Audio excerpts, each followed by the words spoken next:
right, welcome to another episode of Piecing It Together, the podcast where we take a look at a new movie and try to figure out what movies inspired it. And today on the show, we are live from Maya Cinemas to talk about the return of Beetlejuice. It's hard to believe that this is actually a movie after all these years, but we are doing it. And joining me, I've got an all-family lineup, which was a really fun thing to put together. We've got my wife, Gina Mizzoni, and our cousins, Perry, Markle, and J Spaghetti, Jesse. And we've got a really fun conversation to get into. Lots of fun puzzle pieces, some great audience participation. It was a great time out there at Maya Cinemas.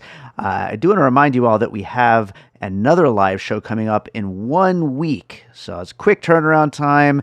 By the time this goes up, our Enter to Win contest will already be closed, but you can get tickets. It's at Downtown Cinemas, Speak No Evil, this coming Friday, September 13th, 6 p.m. Again, this one's coming together real quick, so got to give you as many reminders as possible this week. So maybe I'll squeeze in something bonus in between to get another reminder in there. But anyway, yeah, coming out this Friday. But today we're talking Beetlejuice. And before we do get to the conversation, I want to remind you, as always, to make sure you are subscribed to Piecing It Together so you'll find out about all the episodes as they come out.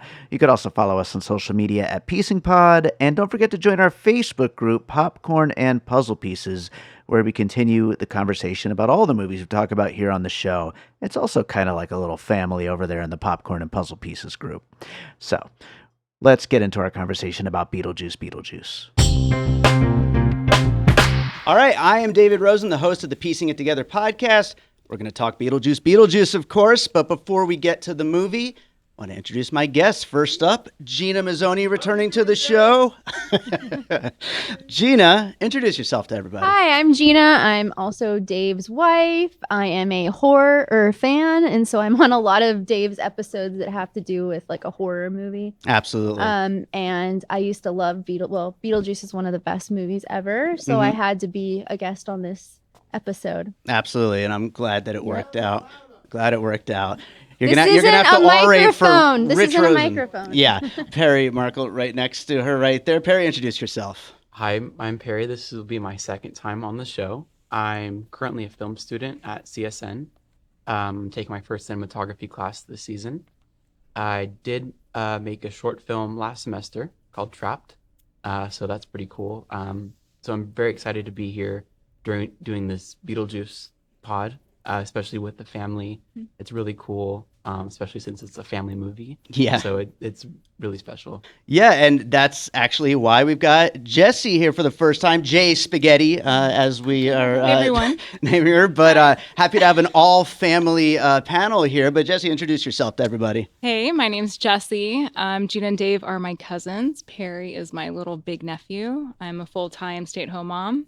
I enjoy horror movies like Jeej over there, and excited to be here to put some puzzle pieces together. Absolutely, absolutely. So, obviously, this movie, in the works forever, but really not in the works because it was just something that I think was on the back burner forever, and then they just finally had the opportunity to make this movie, and so they took it and ran with it, and I don't know. We're going to get into it. Like the main crux of this podcast is talking about what movies might have inspired it, and that's the main thing we're going to do here.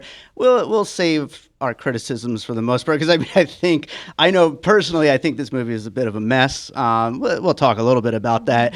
But that being said, the main thing here is we're going to talk about what might have inspired this movie. And I feel like the first one, just to kind of jump in and get right into it, I like to throw one out there and start the conversation off. I feel like the first one, another couple of movies that were a bit of a mess, were the legacy sequels to the Ghostbusters movies that came out over the last 5 years. The most recent one was just recently with Afterlife, and or Frozen Empire was the one that just came out. Afterlife was right before that. Both of them resting very heavily on Easter eggs, very heavily on bringing back the old characters. One of the main characters, Dan Aykroyd, in the case of the Ghostbusters movie, is a paranormal investigator and has like a kind of sleazy show where he's using his abilities to, be able to kind of make everything so exciting on TV. So, I mean, I feel like there's a lot of that here. And Ghostbusters and Beetlejuice, I mean, have been in conversation forever. So it kind of makes sense that they would kind of pull from each other in a way. But any of you guys fans of the recent Ghostbusters movies specifically?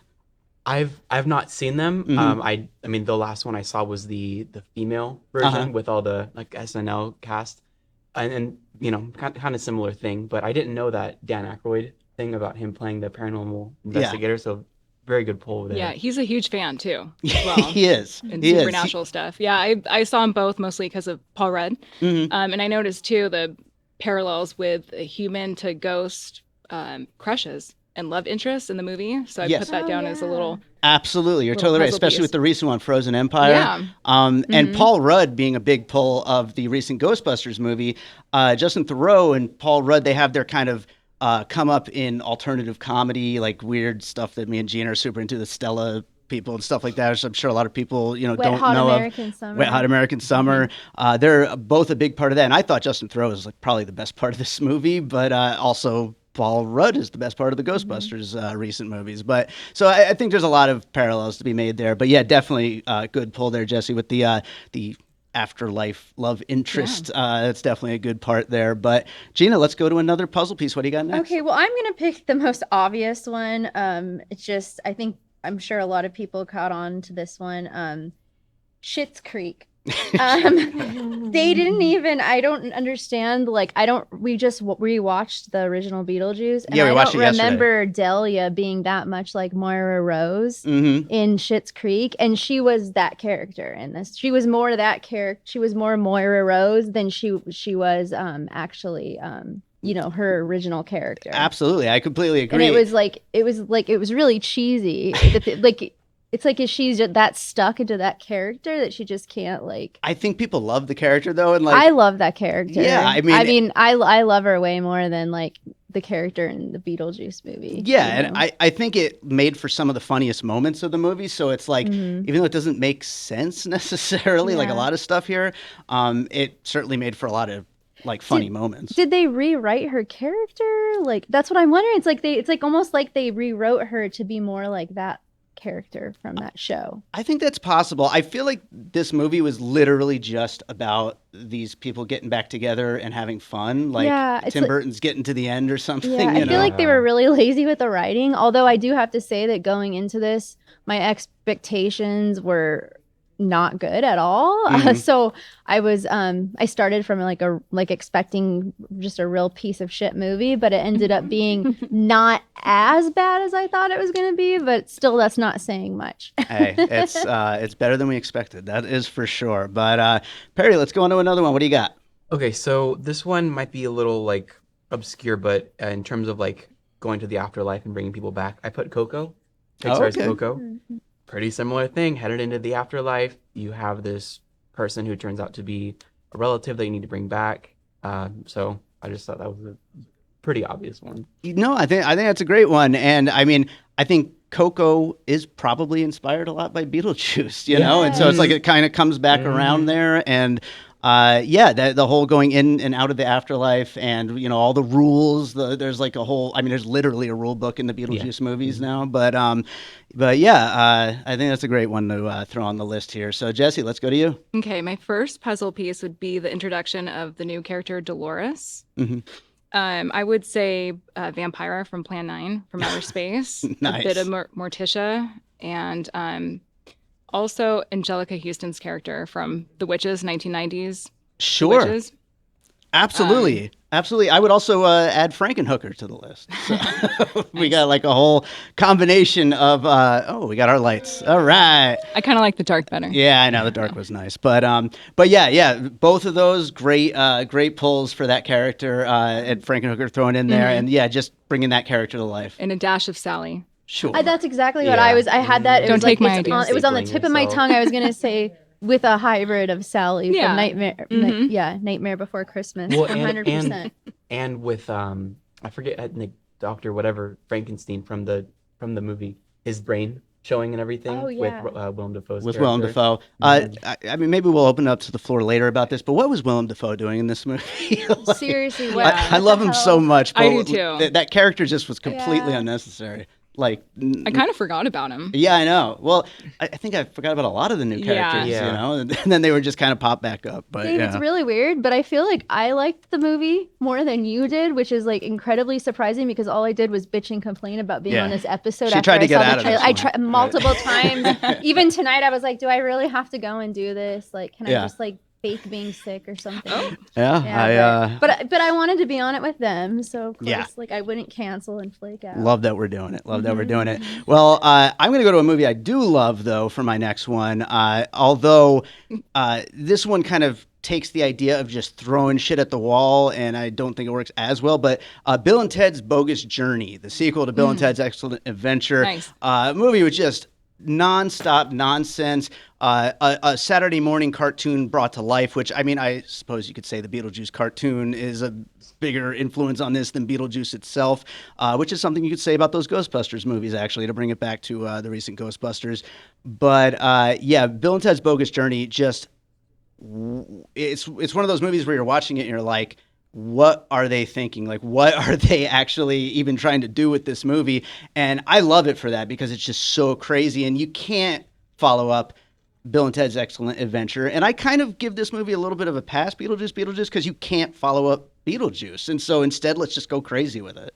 Well, yeah, I totally agree. It just seemed that they kept playing like around these characters. Like it seemed more an Astrid and like Lydia's story, and then using Beetlejuice as just like a character that they can keep like coming back to when they need to like a scapegoat kind of thing. Yeah, they Sure. focused on the 3 different generations for sure. Yeah, absolutely. And, Yeah. and actually, we could bring up Bill and Ted's, what was it? Face the Music, the third one, I which bringing a whole new generation in, and you know that Yeah. whole thing. So, Yeah. so yeah, I mean, definitely, I think that whole series after the first one. So, Gina, let's go to another piece. What do you got? Okay, so my next one, and it was like an immediate one, and I was really excited because again, I thought that this movie looked horrible, and I didn't think I would even be able to figure out any like puzzle pieces. So I was really happy that like immediately I had one, and it was The Entity, which is one of my favorite horror movies of Yeah. all time. It's about a woman that gets raped by a ghost, Mm-hmm. which actually, come to think of it, that also well, okay, so let me start over.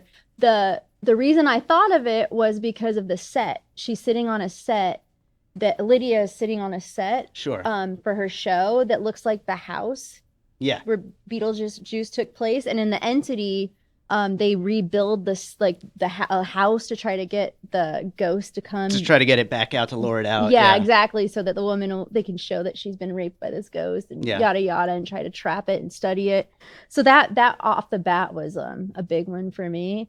And now that I'm thinking about how creepy Beetlejuice is, like, and he's kind of rapey, Eh. that's another. There's another second element of The Entity in Oh, this boy. movie. There you go. Sorry, that was Absolutely. hard to spit out all that. Yeah. Hopefully, you guys followed me. Yeah. The Entity, great movie. Well, isn't It's that why really they cut great. the father out too?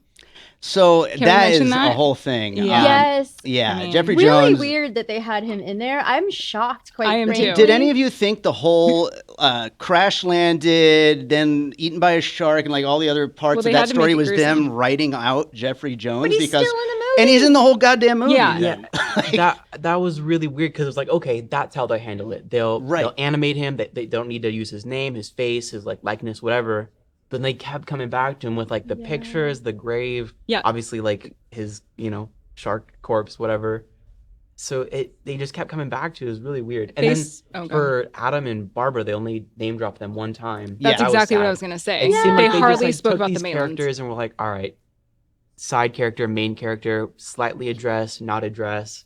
Yeah. So Huge missed opportunity. huge disappointment with that, like not having those two characters in the movie, and really bad choice to include that guy in the movie because he's disgusting. Like what he did is like unspeakable. Yeah, pedophile. Yeah. But so that's why we thought that he would be written out of the movie. But yeah, Just kept the other addressing two it. though, I think it's just simply, even though it is disappointing, it's just they wanted to tell a different story that had Beetlejuice. They were in the it, best so. part of the original I know they movie. are. Like their love story. It's like me and you if we died and we were like on, That's very like, romantic. and I want to know like what happened to them. What Mhm. happened to them? Like remember how she was like in school, like Yeah. she came in the end of the movie, she comes home and Yeah, like they're how'd new you do on parents your kind of thing. Yeah. She gets Well, an A. let's just say this: when this movie makes $100 million this weekend, we'll get that Mhm. sequel too. So it's coming. Well, yeah, we need the I full hope Beetlejuice, not. Beetlejuice for the Yeah. the third one. Can we just Absolutely. forget that this movie happened and like just You know, we'll see. write our own like Yeah. sequel? There's proof on this podcast. Let's go to another one, Perry. So my next one, I put Sleepy Hollow. Okay. So that third act in the church, there's a pretty big sequence in Sleepy Hollow where there's just like a lot of crazy stuff going, like harpoons flying through the windows, and Jeffrey Jones is actually in that movie too. Yeah. He's like the priest, or Yes. he's wow, what a coincidence. So just like that church atmosphere is like a small like traditional like chapel thing, very much Sleepy Hollow vibes. On the spot, favorite Tim Burton movie? Mine's Sleepy Hollow. So I mean, Sleepy Hollow, I forgot that too. yeah. Probably Nightmare Before Christmas. All Okay. times, Yeah. they're just so good.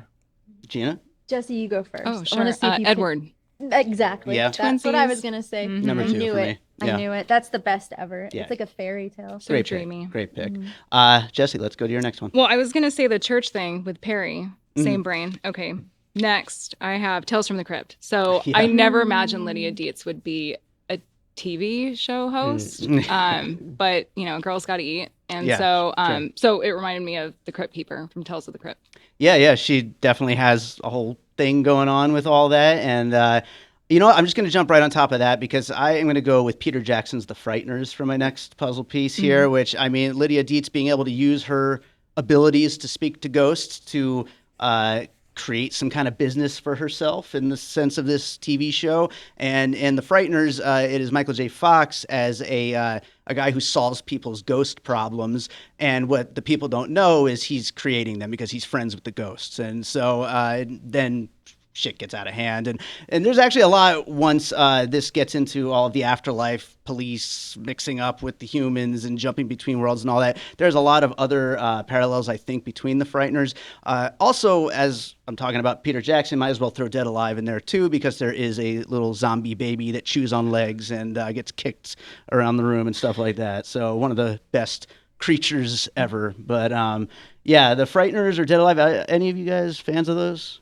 I've not seen those. Yeah, I'm not familiar with it okay. now. When I was in 6th grade, me and my dad were supposed to go see that, and we ended up seeing The Sleepers instead, which is like not appropriate for children. Yeah, that's We yeah. accidentally went to the wrong Early movie 90s. and like probably like I don't know once the really bad stuff goes down, my dad's just like I think my dad realized that we went to the wrong movie, but he was like, okay, you're mature enough for us just to we'll sit through that In this movie." family, yes. Fair enough. That's a fun day at the movies. But it's a great movie. It is. It's a very good movie. Gina, let's go to one more from you.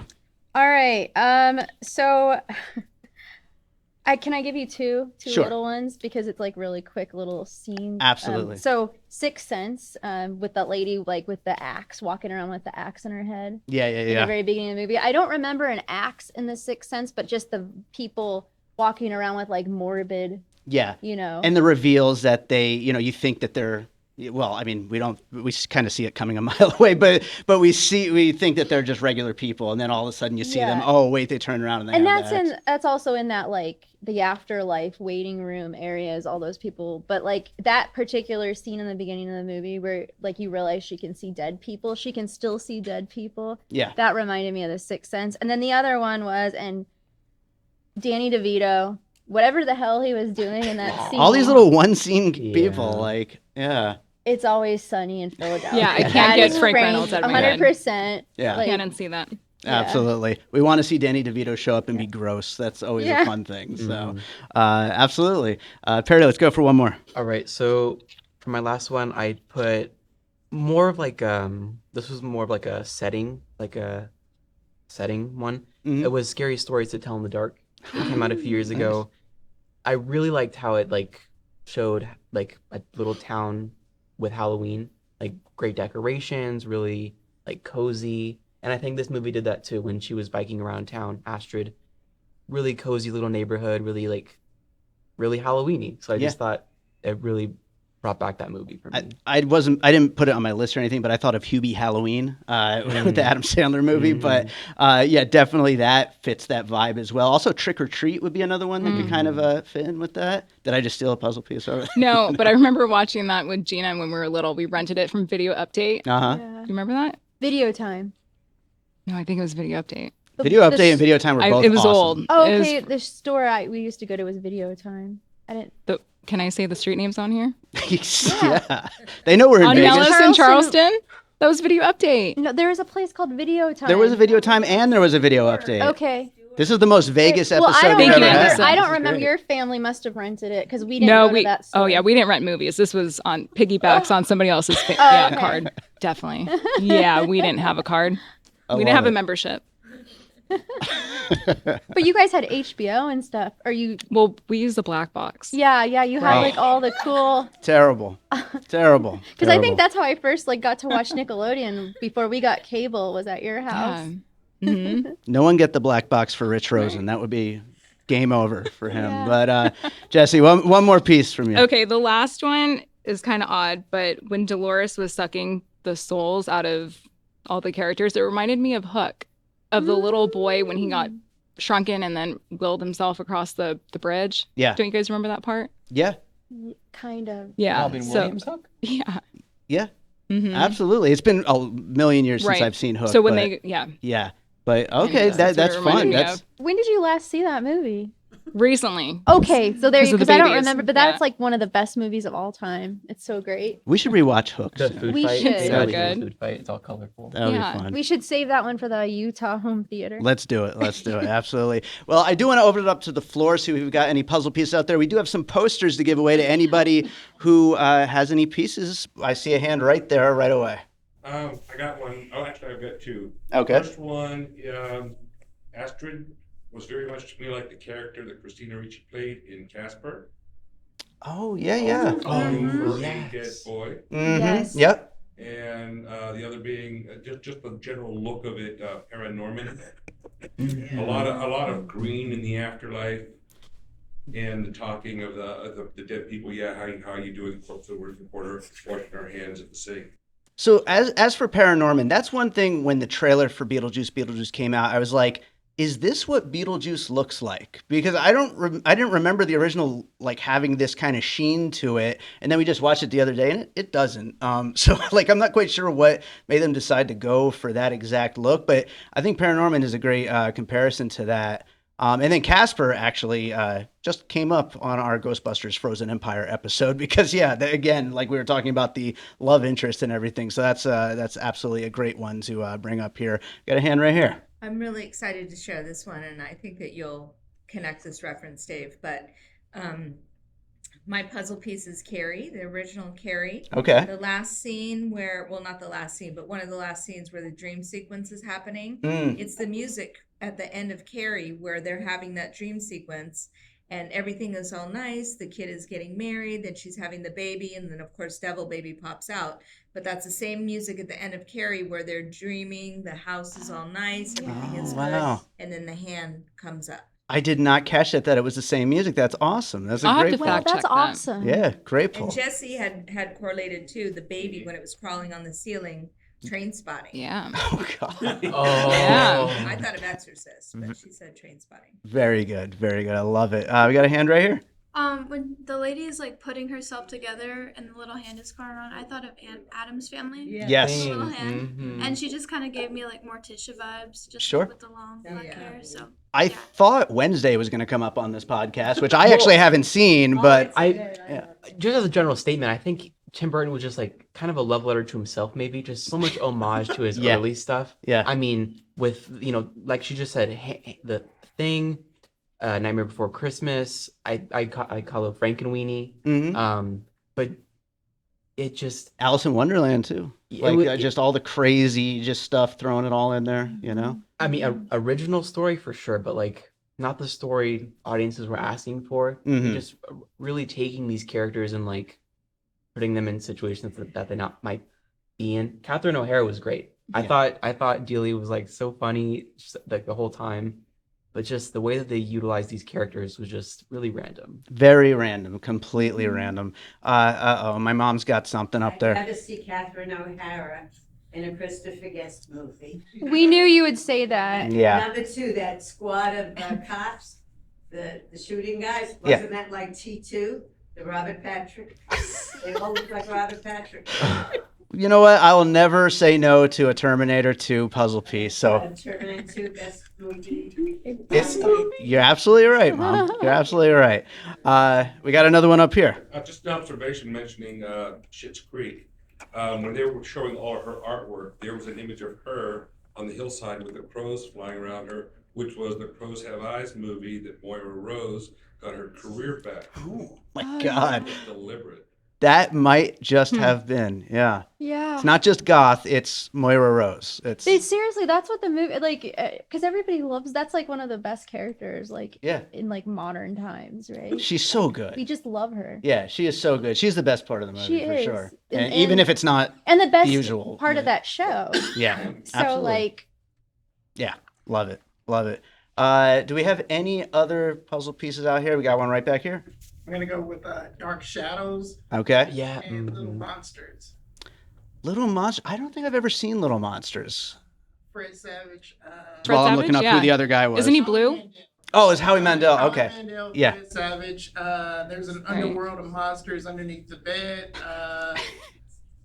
They travel down there and they're hiding from a bully who can. And there's often whenever light hits one of the monsters, they like squish down in the same way.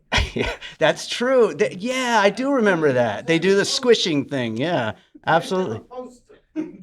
He's getting a poster. Absolutely. The Framed. supernatural comedies are so difficult because they're just so filled with rules and so much random stuff. Little Monsters is a great example of that. But any other pieces out here in the crowd? My mom again. Not a real piece. It's never a real piece. The other house that we lived at, our next door neighbor Tony, he actually danced on Soul Train.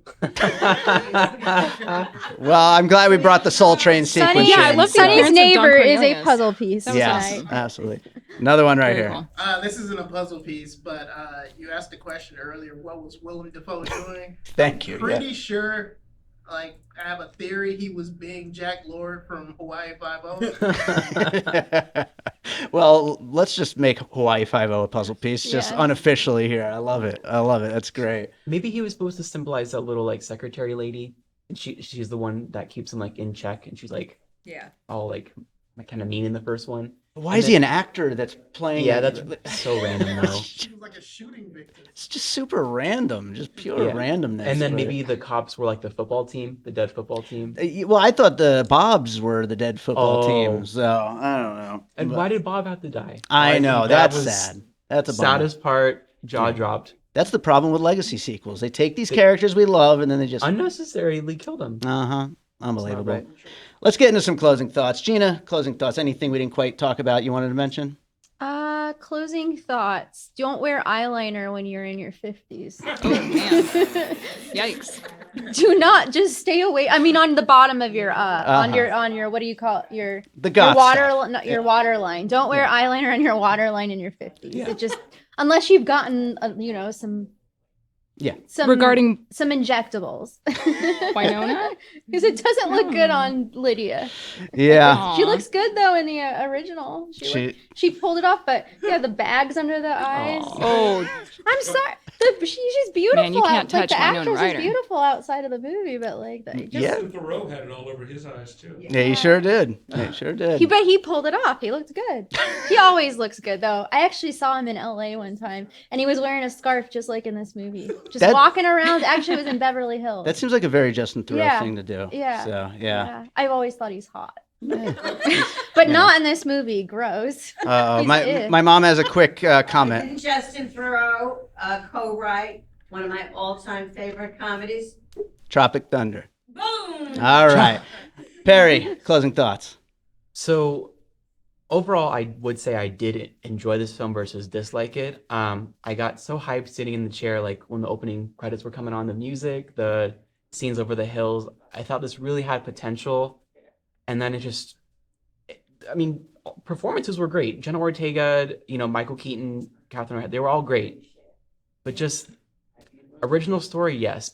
Confusing, messy, like unnecessary story, also yes. So it was still endearing to see these like characters brought back. It was still enjoyable to see them, in the sandbox of like the underworld and everything. It was really fun, but just overall fell flat. The sandbox of the underworld is exactly like that's the phrase to describe this movie. It's like Tim Burton and the rest of them just wanted to have fun in this particular world one more time after all these years. All these, rooms, characters, side plots. So, it was fun, but random. Real quick tangent before we get to Jesse's final thoughts. This movie was touted pretty heavily as practical effects, like a return to that, because, I mean, how could you do Beetlejuice without that? Did you guys like the practical effect work here? I thought it was good. Did. At the end with his bulging eye looking into the sun, when he had the eye pop and the tongue kind of thing, the heart, that was really fun. I did so much enjoy that over a lot of computer stuff. I'm not sure. I guess the sandworm was CGI or probably. But even still, that was still fun. But yes, the bobs with the hands and the people in the suits, that was really fun. Yeah, their heads were real, so I did enjoy the practical. All right. Jesse, closing thoughts. I would recommend to go see this. Like Perry said, it fell flat like a soda. But it will never have the charm as the first one. Yeah, that was the one word, charm. You can't match that charm from the first one. Yeah, I think so.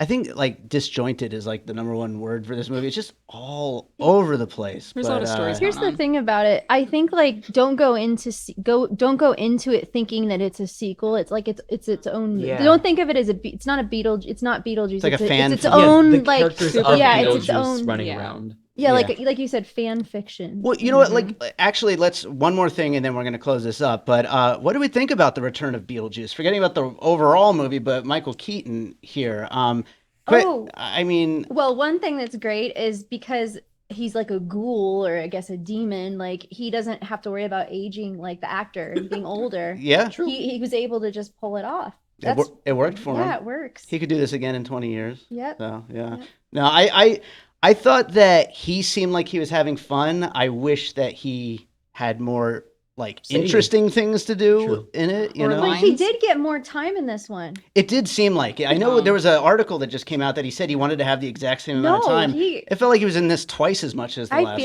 I feel like it. Yeah. Yeah. I don't know. What do you guys think of him? I kind of felt the opposite. I felt me too. In this one less. Yeah. I felt it was so focused on. This is called Beetlejuice, Alfred, right? Yeah. And the whole boy's side story, such you think it's going up, goes nowhere. Introducing Dolores at the beginning, somewhere, you're following her the whole movie. Finally, she gets to him, goes nowhere. The church scene was fun. That was redeeming a little bit. Yeah. The red clothes and everything. But I would have loved to see more Michael Keaton. Yeah. It seemed like they were all right, here's this for you. We're gonna just write the character and do all this, and you just be him, kind of thing. We just watched the original Beetlejuice a couple days ago, so it's fresh in our minds. When is the last time you guys watched it? It's been a minute. I mean, a month. I'd say. Oh, so you watched it? Yeah, I put it on for the recently. babies. I'd say a few months, kind of thing. All right. But it's been a minute. Right on. Right on. Well, did you give your closing thoughts, Jesse? Yeah, you did. I did. Yeah, I did. Okay, so then, I guess that wraps it up. Gina, what do you want to plug?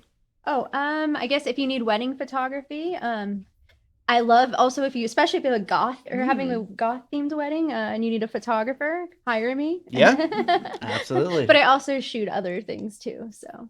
Right on. Perry, what do you want to plug? I'll plug my Instagram. It's at PerryLex13, PERYLEX13.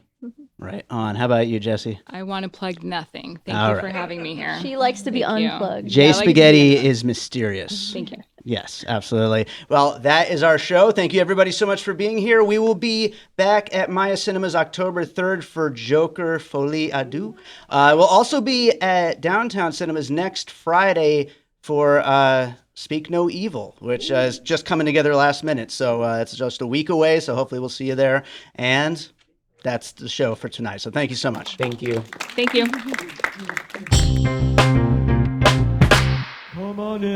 Hi, this is Wax Trax Records here on 2909 South Decatur We buy all your old 45s, your old albums, any type of music memorabilia. Also, we sell music memorabilia, albums, CDs, and a lot. Come on down to Wax Tracks, 2909 South Decatur, or give me a call at 702-362-4300. Thank you very much. All right, so I hope you enjoyed that conversation about Beetlejuice Beetlejuice. Thank you so much to Maya Cinemas for having us out. Thank you to everyone who showed up. Thank you to my guests, Gina Mizzoni, Perry Markle, and Jesse. And again, thank you so much for listening to Piecing It Together. If you're listening, make sure you are subscribed because we have a lot of episodes on the way. We've got I think 6 that are recorded right now, and I'm just trying to find spaces for them all. They'll be coming out every Monday and Friday for weeks and weeks and weeks. And we've got more to record, like this coming Friday's live show over at Downtown Cinemas on Speak No Evil. That is going to be a fun one as well. For that show, we've got Sam Novak, Shahab Sargari, and Francis Rose Padunin. It's going to be a great one, so come on out, Downtown Cinemas, this Friday, September 13th, 6 p.m. And I already told you all the places to follow me, all the places to subscribe, rate and review while you're at it. Popcorn and Puzzle Pieces group. We do have a Patreon, the Produced by David Rosen Patreon. Let's close it out with a piece of music like I always do. And I'm going to close it out with a piece of music from a short film I scored 15 years ago, probably at this point. It's called Jasper. And I think this film took more than a little inspiration from the original Beetlejuice. So that's why I thought it would be a fun one to play us out with, about a guy who keeps seeing this killer clown dealing with this guy just popping up in his imagination and then kind of coming into real life and all that. So yeah, let's play a little bit of the music from the score of that film, and I hope you enjoy it. We'll be back with more Piecing It Together real soon.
An All Points West production, produced by David Rosen in Las Vegas.